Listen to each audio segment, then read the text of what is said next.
Hello and welcome back to She's at the Vicarage and the 12th of November and attempting to get rid of 12 things today.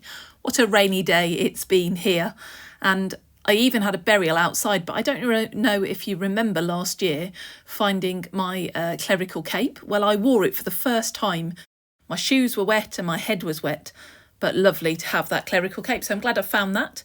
But let's crack on with 12 things to go. And today we start in the laundry.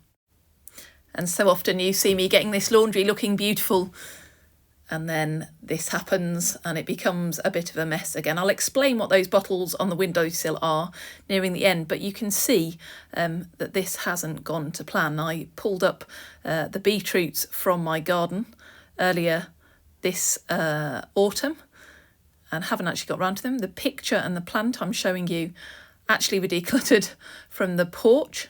The paintbrush from the downstairs toilet. They've all migrated into here. So the first thing I need to do is do that. But before I get rid of those things, I'm going to remove these beetroots. And what I'm going to do is actually following on from a YouTube video that I watched.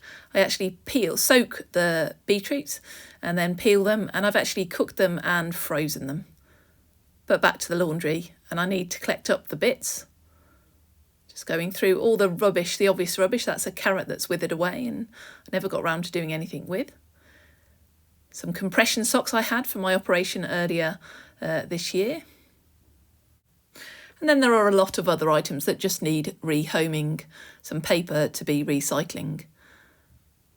But I got there, systematically working through. It really didn't take that long, but it does look so much better with everything cleared off. These last two things I'm showing you that are being decluttered are Persil liquid holders for washing, but unfortunately they've passed their best and both of them are cracked.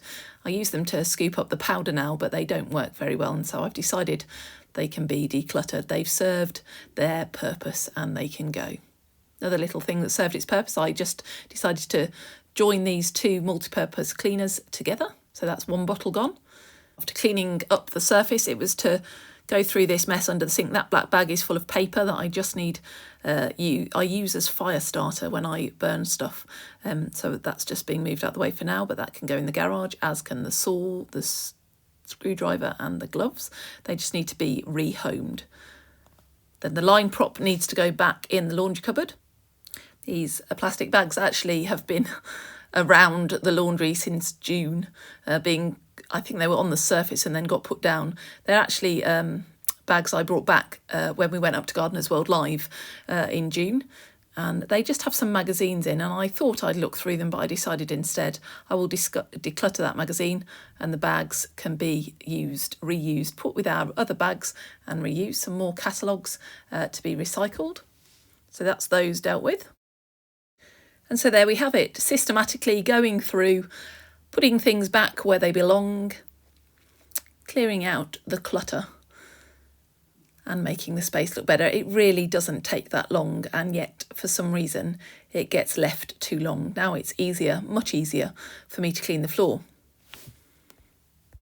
So I've already got rid of a few things on the 12th of November, but I took this photo for you earlier in the week, and actually the plan for the 12th of November is that here in front of us are 12 bottles of cleaning products, which I keep in the cleaning cupboard just off the laundry. But they're 12 products, ignoring the orchid food, of things that I just need to use up. I have a lot of carpet cleaner, but most are empty. And then these 3 new little tester ones with our new carpet cleaner. So I need to clean the carpets. That's a job that needs to get done. And so the carpet cleaners can be used up. And then all the other sprays need to be just using up again. I can just waterproof our coats and our shoes. This biogel I don't actually use for our clothes. I'm allergic to it. But I do use it to clean out our washing machine from time to time when it smells, so that's just one more use done. The Dettol, the Dio Geo and the Pledge, all very little left, and so 12 bottles here of things that I am going to use up. And my challenge is to show you this shelf at the end of November and see how many of the bottles are left. So maybe 12 things gone from the laundry today, but actually 12 challenges ahead of me as well. I hope you've had a wonderful day, even if it's not the greatest weather where you are, but take care. God bless. Bye.